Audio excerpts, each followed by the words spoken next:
마태복음 20장은 포도원 품꾼의 비유를 들어서 천국은 이와 같다. 예수님께서 비유로 설명하셨습니다. 오늘 본문의 1절은 천국은 마치 품꾼을 얻어 포도원에 들여보내려고 이른 아침에 나간 집주인과 같다. 이렇게 설명하고 있지요. 여기서 말하는 천국, 또 포도원, 또 품꾼, 그리고 집주인, 이렇게 등장인물이 나오는데요. 그리고 잘 알듯이 포도원은 천국에 이르게 하는 곳, 그리고 품꾼은 우리와 같은 사람들, 집주인은 예수 그리스도 혹은 하나님, 이렇게 표현할 수 있겠죠. 이 집주인은 포도원에 들여보내기 위해서 품꾼을 부르러 나갔다. 오늘 이렇게 설명하고 있죠. 그리고 그 품꾼에게 약속된 임금은 한 데나리온이라고 오늘 2절에 기록하고 있습니다. 천국은 이와 같다 설명하고 있어요. 그러니까 집주인이 포도원에 들여보내기 위해서, 즉 그에게 일을 통해서 그 약속된 품삯을 그들이 누리게 하기 위해서 일꾼을 찾아 나섰다, 이런 표현이죠. 사실 우리로 이해하자면 고용주가 품삯을 주기 위해서 일꾼들을 찾는 모습은 좀 생소해요. 그렇죠? 보통은 일꾼들이 자기 품삯을 얻기 위해서 고용주를 찾게 마련이거든요.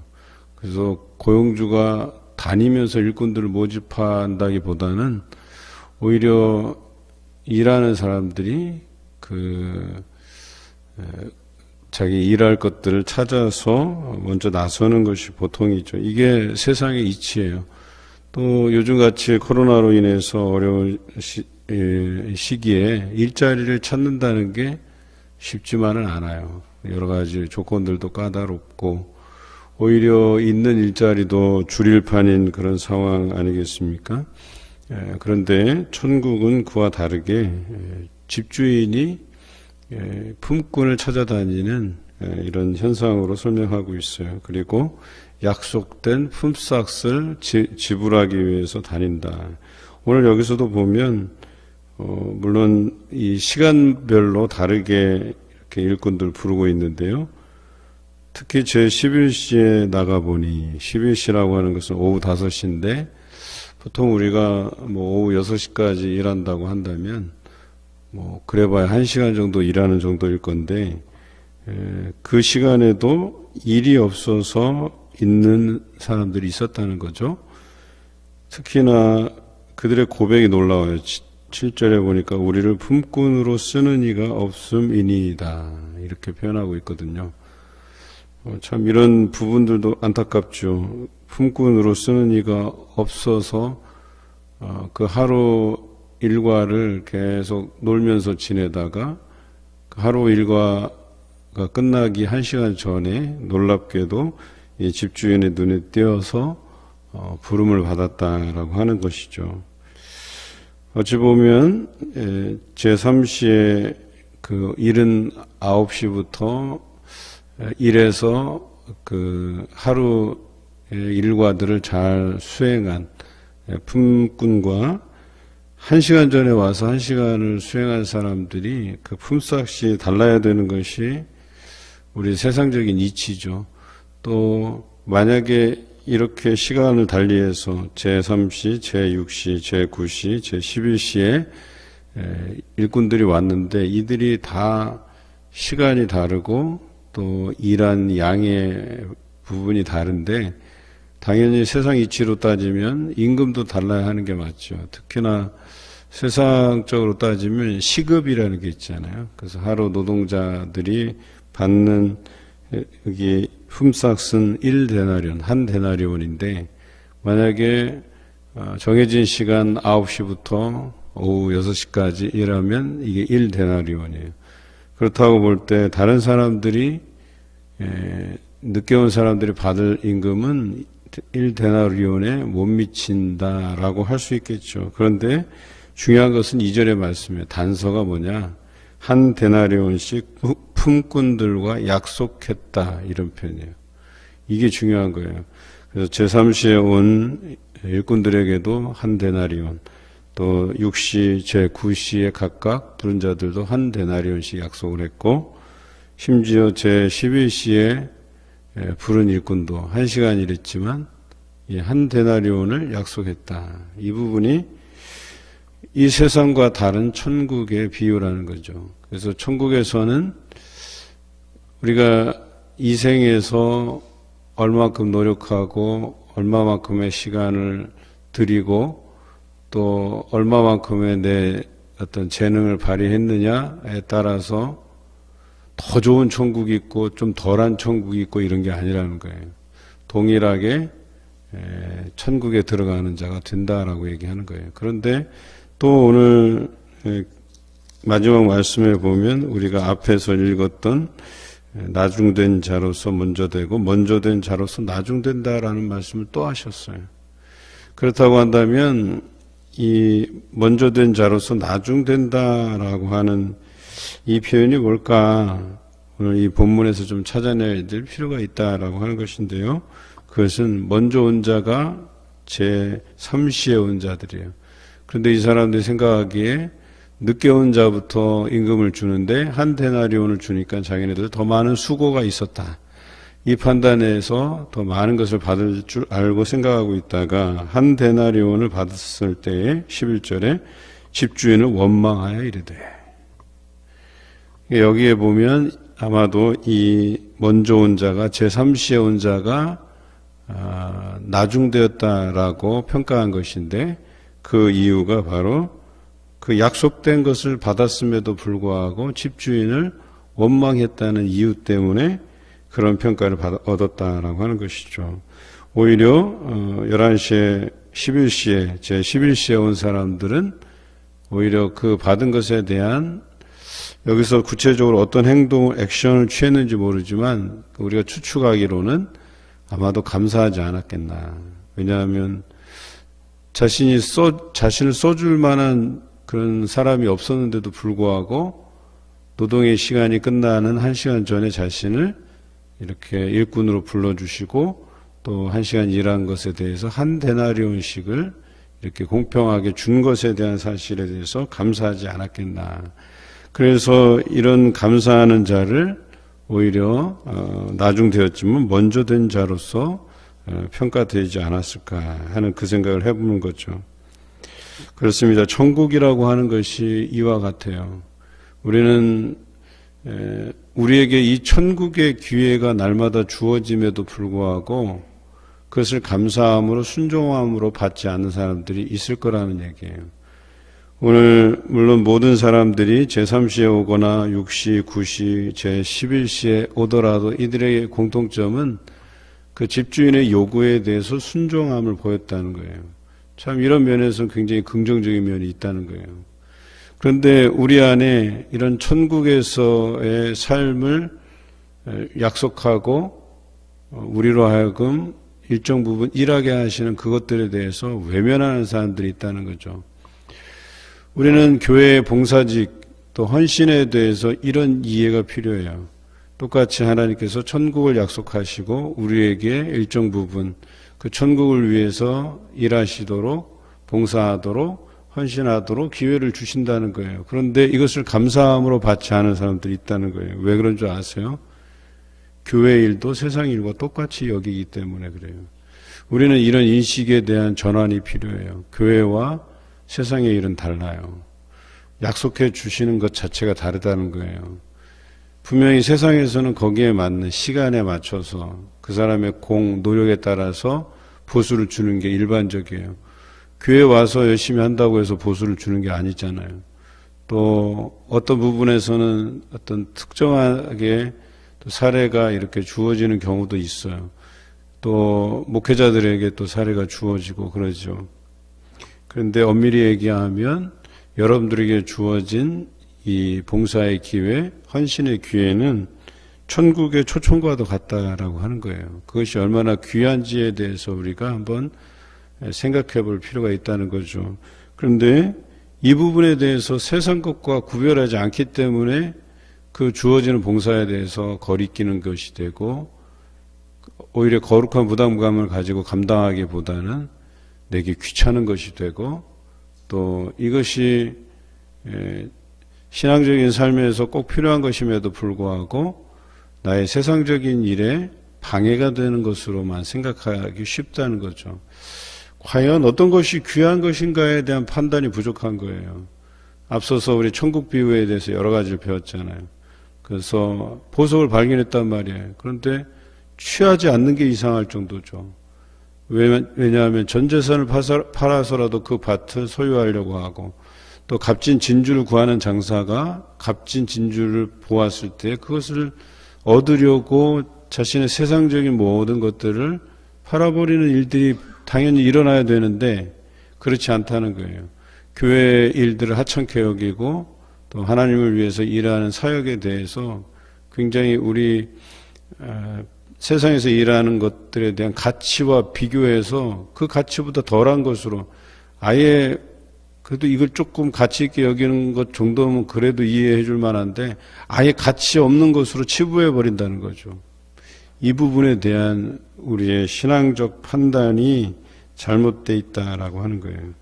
오늘 먼저 온 자, 제3시에 온 자들이 그런 가치 판단의 기준을 가지고 있었던 거예요. 세상의 가치 판단만을 가지고 평가한 거예요. 분명히 천국에 대한 비유임에도 불구하고 또 이 천국에 들어가기 위해서 우리에게 주어진 일정 부분의 노동, 어찌 보면 우리에게 대한 봉사의 기회, 헌신의 기회인데도 불구하고 이것의 잣대를, 이 봉사와 헌신의 잣대를 세상적인 잣대로 본 거예요. 그래서 거기에 대해서 불공평하다, 주인을 원망하게 되는 것이죠. 이런 것이 우리 안에 얼마나 많은지 몰라요. 특별히 그래요. 하나님의 일꾼을 선출할 때 이런 부분들이 자주 일어나요. 우리 교회도 이번에 장로 5인을 증원하도록 이제 시차례를 통해서 노회에 서류가 들어가도록 신청을 해놨어요. 이제 물론 당연히 뭐 허락되겠죠. 그래서 허락이 돼서 장로 이제 5인을 선출하고 또 집사 권사를 또 선출하게 돼요. 그런데 이 부분에 대해서 제가 걱정스러운 마음은 그런 거예요. 누구는 신앙생활 오래 했는데, 누구는 뭐 짧게 했는데, 또 어떤 사람은 자기 눈에 보기에 이 사람이 저런 어떤 위치에 그 자격이 될까, 집사의 자격이 될까, 권사의 자격이 될까, 장로의 자격이 될까, 이것을 논하는 게 보통은 우리의 마음이라는 거예요. 하나님께서 세우시는 것들에 대해서 인정하면서도 우리 나름대로 기준을 가지고 사람을 평가하기 나름이라는 거예요. 이런 부분이 참 안타까워요. 그런 잣대로 보잖아요.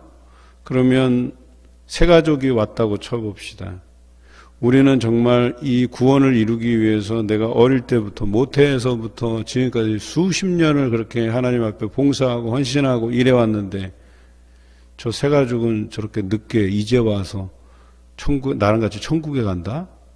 여러분 그것으로 시기하고 질투하고 내가 이럴 거면 차라리 나도 늦게 와서 세상 일 잘 즐기고 와서 나 늦게 와서 예수 믿지 이럴 거예요. 그런데 지금 이런 이치예요. 자기는 오랫동안 먼저 신앙생활에서 열심히 해왔는데 저 사람은 이제 와갖고 예수 믿고 천국에 간다? 이거 너무 불공평하지 않나? 나에게는 좀 더 많은 것이 주어져야 되지 않나? 이 이야기와 동일한 얘기예요. 그런데 이런 생각들이 꼭 그런 어떤 케이스만 아니라 여러 경우에 이런 모습들이 나타나는 거예요. 우리에게 그 천국을 소유하도록 약속한 것이 얼마나 크고 감사한 일인데도 불구하고 그것을 누리는 여러 사람들에게 조건을 들이대는 거예요. 이 사람은 약간이라고, 저 사람은 많이 일하고, 이 사람은 많이 헌신하고, 이 사람은 헌신하지도 않고, 이런 문제들을 놓고 또 이 사람은 일한 것에 비해서 어떻게 저런 직분을 주시나, 이런 것까지 세세하게 우리 안에 불평이 있다 보니까 이 사람이 진정한 천국을 소유하지 못하게 된 사람들이라는 거예요. 여러분, 그런 불평이 우리 안에 있는데 우리가 천국의 삶을 살아간다고 이야기할 수 있겠어요? 제가 볼 때는 그건 천국이 아닌 지옥이지. 지옥에서나 생각하는 거예요. 그런데 우리가 천국의 삶을 산다고 하면서도 이런 불평들을 해나간다고 한다면 그것은 지금까지 살아왔던 우리 성도로서의 삶이 굉장히 무의미해지는 거예요. 그냥 하루아침에 그냥 숲으로 돌아가 버리는 거예요. 저는 올 한 해 우리가 새로운 일꾼들을 뽑을 때, 선출할 때 그런 마음이 있어야 돼요. 이 포도원의 품꾼들을 부르시는 집주인의 그 섭리에 대해서 우리가 믿고 맡기고 따라가야 될 그런 책임들이 있는 거예요. 그리고 그도 그렇고 나도 그렇고 동일하게 천국을 소유해 나갈 사람임을 기억해야 돼요. 여러분, 장로님이라고 해서, 권사님이라고 해서, 안수집사님이라고 해서 더 특별하게 천국에 가고 더 특별하게 뭔가가 주어지는 게 아니에요. 얼마 전에 등록한 새가족이더라도 하나님께서 그에게 동일하게 한 데나리온의 약속, 천국을 소유할 수 있는 그 약속을 주신 것에 대해서 감사할 뿐이지, 우리가 이것을 가지고 천국에서 누가 크냐의 문제를 가지고 제자들이 막 논했던 그 논쟁과 무엇이 다르겠냐 말이에요. 그것들에 대해서 예수님께서는 책망하시잖아요. 믿음이 없는 자들이라고. 우리가 지금까지 살아온 게 믿음 없는 삶이었냐라고 하는 것을 한번 되짚어보는 계기가 되어야 된다는 거예요. 천국에서 누가 크냐의 문제는 무의미하다고 분명히 말씀하셨어요. 그런데도 우리는 성경에 여러 어떤 일관된 말씀이 있음에도 불구하고 한 구절 한 구절 자기에게 뭔가 유리한 상급을 주고 싶은 거예요. 그래서 천국에서의 그 상급의 크기의 규모를 자꾸 따져요. 너는 하늘에서 상급을 많이 받을 거야. 적게 받을 거야. 이걸로 위로받으려고 해요. 여러분, 이게 무의미한 논쟁이에요. 천국에서는. 천국을 소유할 수 있는 것 그 자체만으로도 우리에게 주어진 귀한 복이라는 걸 우리가 잊고 살아버리는 거예요. 이 천국의 가치를 또 세상적인 잣대로 다시 들이대는 행위가 되는 거예요. 그게. 우리가 천국을 안다고 하면서 너무나도 오해하고 있다는 거예요. 삶에서도 오해하고 천국에 대한 성경적인 이해도 부족하고, 우리가 성경적 이해뿐만 아니라 이 천국에서의 삶을 세상적인 잣대로 들이대지 않으면요 굉장히 공평해요. 우리에게 약속된 것이고요. 우리는 그것을 누리고 있다는 자체에 대해서 어떤 에너지를 얻고 감격함을 얻고 그 은혜들로 살아가는 사람 아니겠어요? 근데 분명히 달라요. 그 은혜들의 강도가 너무나도 달라요. 어떤 사람은 그 은혜에 감격해서 모든 것을 하나님께 드리고 헌신하고 봉사하는 사람들이 있어요. 그런데 그것에 감사하기는 하지만 표현하는 방식이 그렇게 우리가 생각해 볼 때 그 나름대로 자신도 그 감사에 대한 표현이기는 하지만 분명히 차이는 있어요. 그렇다고 해서 우리가 저 사람이 누리는 천국과 내가 누리는 천국이 다르다고 생각해서는 안 돼요. 똑같이 천국의 삶을 살아가는 거예요. 그런데 한번 여러분들 스스로에게 물어보세요. 하나님께서 이와 같은 감동 이렇게 누리기시게 하는데 내가 그 감격의 표현들을 어떤 식으로라도 표현해낸단 말이에요. 그것이 각각 다를 수가 있다는 거예요. 그런데 그것으로 인해서 내가 좀 손해보는 거 아니야? 내가 꼭 이렇게까지 할 필요가 있어? 라고 할 필요가 없는 거예요. 그것은 여러분들과 하나님과의 관계 안에서 성립되는 것들이에요. 적게 보이는 것도 하나님께서 그것을 받으시는 거고, 또 내가 그 어떤 은혜의 강도로 인해서 큰 헌신을 드려도 그것을 하나님께서 기쁘게 받으시는 거예요. 우리는 이것에 대해서 차등하고 차별하고 구별하고 할 필요가 없는 거예요. 그래서 신앙이라고 하는 것이 어떤 비교해서 누구에게 이렇게 잣대를 들이대고 할 만한 게 아니라는 거예요. 이건 오직 하나님과 나와의 관계 안에서 형성되는 거예요. 천국은 바로 이 순종으로 이루어지는 것이다. 이 순종으로 인해서 우리에게 얻어지는 천국의 약속이다. 그리고 한번 생각해 보세요. 내가 드리는 그 헌신의 강도로 인해서 내가 기뻐요, 사실은. 그런데 뭔가 하나님께서 이만한 감동을 주셨음에도 불구하고 내가 그것들에 대한 감사로 어떤 것들을 드리지 못할 때 내게 오는 그런 부담감이 있다니까요. 불편해요. 힘들어요. 왜 이렇게 베풀어 주신 게 나에게 너무나도 많은데 나는 드린 것이 없을까 생각해 보면 거기서부터 뭔가 불편한 삶이 시작돼요.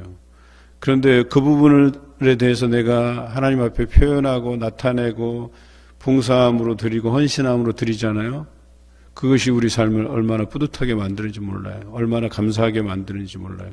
더 놀라운 것은요, 그것을 하나님께서 잘 사용해서 놀라운 사역들로 이루어 가신다라고 하는 거예요. 이게 얼마나 즐거운지 몰라요. 지난번에 우리 전세대 새벽기도 할 때 제가 그런 말씀을 드렸어요. 그 두 번째 하는 전세대 새벽기도에 간식이 걱정됐는데 해결이 되었단 말이에요. 그리고 제가 표현한 것이 그 이후에도 하나님께서 채워가실 줄로 그런 믿음이 생겼다라는 생각을 이제 제가 잠깐 표현해 드렸는데, 예, 우리가 이제 다가올 4월도 간식을 해 주시겠다는 분이 생겼어요. 이게 얼마나 감사한 거예요. 어찌 보면 그것으로 인해서 다른 사람 안 하는데 내가 꼭 이것을 할 필요가 있을까? 아니요. 그것을 인하여서 그 사람이 하나님 앞에 얼마나 뿌듯하고 그것으로 인해서 기쁨이 넘치겠냐. 저는 이것을 말씀드리고 싶은 거예요. 그런 감동을 그 사람에게 하나님께서 주신 것이겠죠. 우리는 이 감격 안에 살아야지 늘 죄송한 마음으로 살아가서는 안 된다는 거예요. 여러분, 부모를 모심에 있어도 그렇잖아요. 우리 형편이 어려워요. 부모님께 뭔가를 해드리고 싶어요. 그런데 이 형편을 핑계 삼고 뭔가 해드리지 못하면 그것이 내내 마음에 걸리는 거예요. 부모님 돌아가실 때 내가 그거 효도하지 못한 거 하나하나 다 생각이 나요. 저희 어머니가 일찍 이렇게 별세하셨었는데 제가 한동안 제 마음을 힘들게 했던 게 뭐냐면 제가 어머니 고생시켜드린 거. 제가 대학 3학년 때 별세하셨으니까 제가 뭔가를 해드릴 만한 뭐가 없었어요.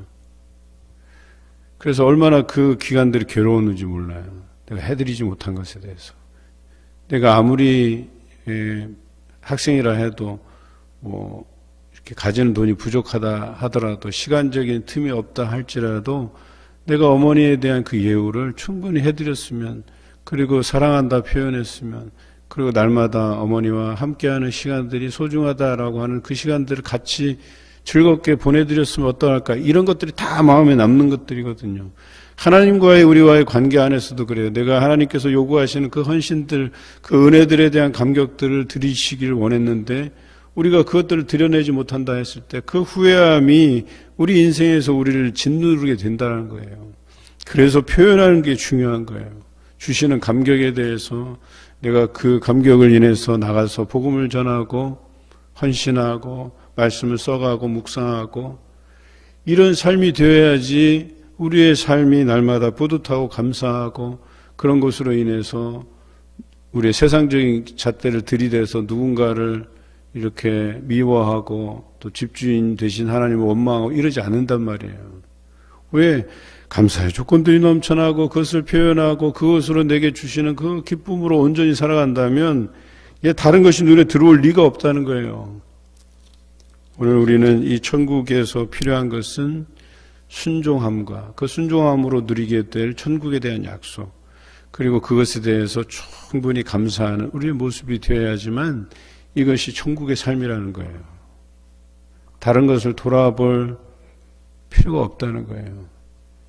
그런데 다른 것을 돌아보는 자가 먼저 된 자로서 나중되는 사람이에요. 불쌍한 사람들이에요. 어리석은 사람들이에요. 자신의 그 인생을 허비하는 사람들이에요.